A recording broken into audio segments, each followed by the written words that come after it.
Almost is to say if you're a low income earner, in other words, you're working and your pay is not that substantial.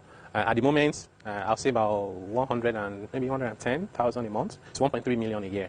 If that is the level of income you earn as a worker, either in the private or public sector, once these laws are implemented, effective January 2026, you will no longer pay PAYE. So if you were paying pay as you earn, so if you were paying 4,000 naira per month, that 4,000 naira becomes part of your net salary. So you see a jump in your net salary that you take home every month.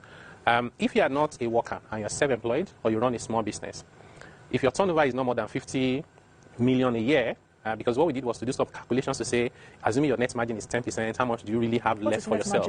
This is this is when you take care of expenses from your income. You know, you sold things worth 50 million. The cost of everything is maybe 45 million. You have only 5 million left. So that 5 million is 10%. We call it net margin. So thank you for reminding me. We said this person that is doing this business is also taking the risk.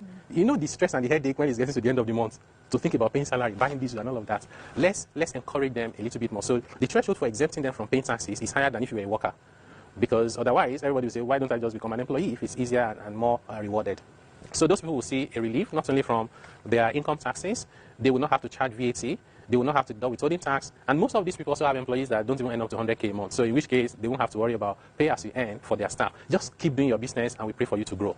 So you keep growing and then you grow to the tax nets when you have the capacity to pay. For large businesses, we also haven't left them behind. Large businesses will see, there's no specific date yet, but we have the provision in the law. They will see their corporate tax rate drop from 30% to 25%. We have that in the law. Middle class, by our calculations, are people earning about 2 million naira or less a month. They will see a drop in their own pay as you earn. It won't be zero, but there will be a drop. What percentage? No, it will now vary. If you earn 1.5 million, your drop is lower than if I earn 500,000 because we're making it progressive. For the high net worth individuals, we also have them in mind. Even though they will pay slightly more personal income tax, they will see other benefits in the form of selling properties, buying properties. There will be no VAT. And many of them are also people who own businesses. So in other words, I own a business. You cut my tax rate by, worth of 5 million, but you ask me to pay personal income tax worth additional 2 million. I'm still better off. So at the end of the day, there's something in this for everyone. And for Nigeria, the benefit for the government is you make more money, not necessarily by taxing people more, but by doing three things. One, you address evasion. Evasion is people who are just not paying taxes, even though they're making money that's liable to tax. Number two is you take care of wasteful